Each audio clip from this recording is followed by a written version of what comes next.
МВР или не знае или одбива да соопшти кој стои за дивоградбата кај трговскиот центар Мавровка.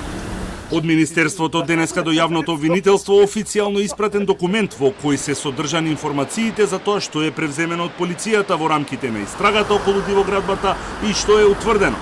Меѓутоа, без детали, кој гради и кој го финансира градењето. По исцрпување на сите истражни мерки и активности во насока на откривање и документирање на кривично-правниот настан од страна на СВР Скопје, единица за економски и компјутерски криминал до основното јавно обвинителство Скопје, беше поднесен соодветен акт од досега сите преземени мерки и активности во врска со кривично-правниот настан без правно градење, кој што се однесува на членот 244а од Кривичниот законник. Од обвинителството потврдија дека го добиле дописот од МВР, но веднаш побарале дополнителна документација.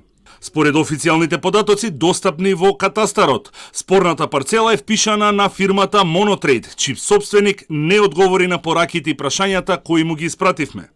За сега од надлежните МОЛК, дали тој воопшто е контактиран и какви информации доставил со оглед дека некој нешто гради токму на неговата парцела.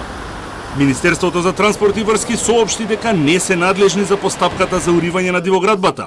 Тоа било под ингеренции на локалната власт, а за евентуалното одземање на надлежностите ќе чекаат на предлог од Државниот инспекторат за градежништво. За да може Министерот за транспорт и врски да донесе решение за преземање на работите од надлежност на овластениот градежен инспектор на општина Чаир по конкретниот предмет. Потребно е од страна на Државниот инспекторат за градежништво и урбанизам да биде доставен записник и предлог за преземање надлежност по конкретен предмет. Иако речи си 20 на дена овде зад мене траја градежните активности, се градеше дивоградбата, беше поставена и плочата од првиот кат, а потоа градењето запре пред се поради притисокот на јавноста, а потоа и на надлежните институции. Од градежниот инспекторат велат дека локалниот градежен инспектор ги превзел сите активности и поради тоа сметаат дека немаат основ да побараат одземање на ингеренциите на општина Чаир.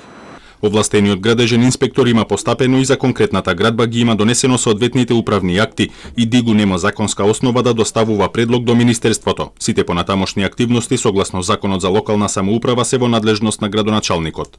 Откако првиот конкурс заврши неуспешно и ниту една фирма не се пријави, општина Чаир вчера повторно распиша тендер за избор на економски оператор кој ќе урива дивоградбата кај Мавровка, но и сите останати во општината. Рокот е до следниот четврток. Ако повторно не пристигнат понуди, оттаму велат дека ќе постапат согласно Законот за јавни набавки се до избор на фирма, без да прецизираат што точно значи тоа.